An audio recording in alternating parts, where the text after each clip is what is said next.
Once upon a time in a quaint village lived a young boy named Leo, who discovered a magical secret. He could communicate with animals. One sunny day, while exploring the enchanted forest, Leo heard a squirrel's plea for help. Using his newfound ability, Leo befriended the woodland creatures and promised to protect them. From outsmarting hunters to rescuing animals in distress, Leo became their guardian angel.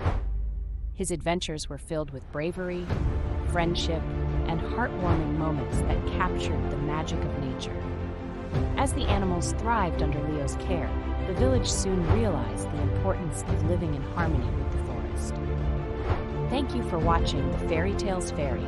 Don't forget to subscribe for more magical stories. And remember, if you love your mother, like this video immediately.